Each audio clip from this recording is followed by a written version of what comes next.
soigner. C'est ce qu'on retient. On parle des traitements juste après une courte pause. À tout de suite. Si vous nous rejoignez, vous êtes dans Bonjour Santé ou avec l'humoriste Joël Ngadi, le docteur Yaogi Constant et docteur Njomo, nous parlons des cancers pédiatriques. Avant la pause, on le disait, on peut soigner les cancers des enfants sur le continent lorsque le diagnostic se fait assez tôt. Nous allons suivre le parcours de soins de David et Chloé qui ont tous deux bénéficié du traitement de rétinoblastome. Un espoir pour les jeunes patients et leurs familles. Ça se passe à Kinshasa en République démocratique du Congo et c'est un reportage de Christelle Obindou et Arnaud Botti.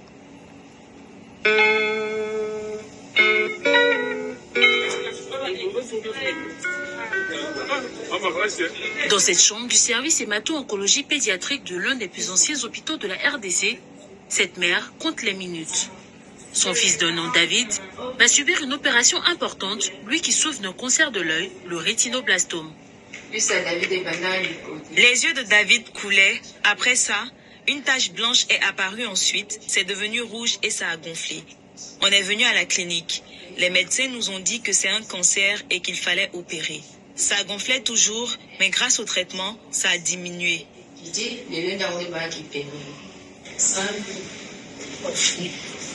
Le docteur Kapianga est médecin au département d'anesthésie. Il est venu pour vous accompagner. Le rétinoblastome, une tumeur cancéreuse de la rétine courante chez l'enfant de moins de 2 ans. Docteur Cathy et ses collègues de ce service reçoivent en moyenne 25 cas par an, des cas qui arrivent ici soit par le service des urgences ou par les consultations spécialisées. Il faut dire que l'épidémiologie a beaucoup évolué. Les services d'oncologie pédiatrique existent depuis la création de l'hôpital universitaire. On a eu beaucoup de phases. Avant, quand on voit dans les années 80, 90, on avait plus de leucémie. Et puis, à partir des années 2000 jusqu'à 2010, on a eu beaucoup de lymphomes. Et actuellement, c'est le rétinoblastome qui est la tumeur la plus fréquente. Avec le rétinoblastome, la leucémie qui affecte les cellules sanguines, notamment les globules blancs, et le lymphome qui lui touche le système lymphatique sont les 3 cancers les plus fréquents chez l'enfant. Après des mois de chimiothérapie, l'enfant subit une énucléation, intervention chirurgicale, qui consiste à retirer entièrement l'œil de l'enfant. Une procédure radicale pour les stades déjà avancés qui n'est pas toujours bien accueillie. Il y a des parents qui le prennent plutôt bien et chez d'autres, c'est carrément le refus. À part le refus des parents eux-mêmes, il y a la société aussi qui n'aide pas. Il y a les croyances populaires. Évidemment, il faut du temps de préparation, un counseling dans lequel vous devez vous mettre dans la peau du parent pour lui expliquer la gravité de la situation, évidemment en choisissant bien vos mots. Les chirurgiens coupent le nerf optique le plus loin possible pour éviter toute éventuelle infiltration des cellules cancéreuses, protégeant ainsi l'œil sain. Une intervention qui a aussi un volet esthétique. Plaçons de billes et des conformateurs. Il y a des croyances populaires. Évidemment, il faut du temps de préparation, un counseling dans lequel vous devez vous mettre dans la peau du parent pour lui expliquer la gravité de la situation, évidemment en choisissant bien vos mots. Les chirurgiens coupent le nerf optique le plus loin possible pour éviter toute éventuelle infiltration des cellules cancéreuses, protégeant ainsi l'œil sain. Une intervention qui a aussi un volet esthétique. Plaçons de billes et des conformateurs, ce qui fait que la cicatrisation ne va pas combler complètement la cavité. Les paupières ne vont pas se coller l'une à l'autre. Et donc, il reste un espace où le prothésiste va placer une prothèse qui va relever les paupières et donner à l'enfant un visage humain. Alors que l'opération se termine, à côté, la mère de David attend, impatiente de retrouver son fils. Je suis contente parce qu'on est en train de soigner mon enfant. Je laisse le tout entre les mains de Dieu. Beaucoup de personnes envoient les enfants malades dans la rue pour demander l'argent. Je n'ai pas d'argent, mais on m'a quand même aidé à soigner mon enfant. Après cette intervention, Dr Jenny est attendue pour une autre procédure, un fond d'œil sur une petite fille souffrant elle aussi de rétinoblastome à un stade avancé. La spécialiste va inspecter l'œil sain de la fillette pour vérifier que le cancer ne s'est pas étendu. Voilà, c'est l'image que je cherchais. Cet examen n'est pas que pour confirmer le diagnostic, mais c'est aussi un examen pour le suivi. Durant son traitement, qui sera fait en équipe avec l'équipe d'oncologie pédiatrique, nous-mêmes, après sa chimiothérapie, nous allons procéder à l'énucléation de l'œil le plus atteint, son œil gauche. Mais il faudra à chaque fois que nous fassions le contrôle de l'œil qui reste. Nous ne sommes pas à l'abri d'une bilatéralisation, même métachrone, c'est-à-dire a posteriori. On parle de bilatéralisation métachrome quand plusieurs semaines ou plusieurs mois après le diagnostic du rétinoblastome sur un œil, les cellules cancéreuses s'attaquent au deuxième œil. Un risque qui peut être plus élevé quand le cancer survient chez l'enfant avant l'âge d'1 an.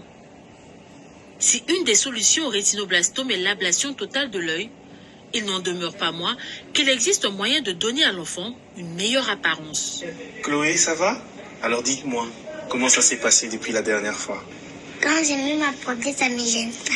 Chloé est venue avec sa mère en consultation chez Dr Karim. Diagnostiquée à 1 an et 9 mois, la petite fille a perdu son œil droit et porte aujourd'hui une prothèse oculaire. Ça n'a pas suivi, donc moi là. Ça me faisait de la peine parce que c'est un enfant. Tu vois ton enfant malade, depuis elle ne guérit pas. Je me posais des questions. Je me disais, est-ce que c'est pas un mauvais sort? Si j'ai un conseil à donner aux parents, si vous remarquez une tache sur l'œil de votre enfant, allez rapidement à l'hôpital au lieu d'aller ailleurs ou d'écouter les parents qui parleront de féticheurs. Évitez d'aller ici et là. Donc, le dernier contrôle chez l'ophtalmo, vous allez sûrement probablement faire un fond d'œil de ce côté-là pour regarder si tout va bien. Diagnostic précoce. Dans certains pays, les chances de guérison pour le rétinoblastome peuvent atteindre les 100%. Ce sont des cancers, il faut le dire d'entrée de jeu, que ce sont des cancers très agressifs. Ils sont mortels à l'absence du traitement. Si on ne les soigne pas, si on ne les diagnostique pas à temps et qu'on n'applique pas un traitement adapté, l'enfant va mourir. Alors ici chez nous, à Kinshasa, en RDC, c'est possible aussi et nous avons, dans nos statistiques, tous les enfants qui sont diagnostiqués relativement tôt survivent. Mais ce qui nous pèse beaucoup, c'est le fait que souvent, malheureusement, les enfants nous parviennent en retard. Donc nous, on voit un diagnostic tardif d'une maladie très évoluée, alors là, les chances de guérison deviennent moindres. Selon l'Organisation mondiale de la santé, le taux de survie pour le cancer sur le continent est estimé à 20% dû au diagnostic tardif. Un chiffre qui pourrait, toujours selon l'institution, augmenter à 60% d'ici 2030. Joël, je vous ai vu réagir à ce reportage. Et c'est une joie que de voir un enfant, c'est vrai, avec un œil en moins, mais une santé meilleure. Voilà, que d'avoir un enfant qu'on va accompagner inexorablement vers la fin. Parce que très tôt, ils ont été pris en charge et voilà, les enfants se portent bien. Docteur Yao, je vous ai vu aussi regarder avec beaucoup d'attention. Oui, c'est des enfants que nous côtoyons tous les jours dans l'unité. Et cette équipe de Kinshasa, c'est une équipe avec laquelle nous travaillons. Et ils sont vraiment bien mobilisés, surtout dans la prise en charge du rétinoblastome et le cancer de l'œil. Vous disiez aussi dans votre expérience, lorsque les enfants sont pris rapidement en charge, on a un taux de survie qui est élevé, qui frôle d'ailleurs les 100%.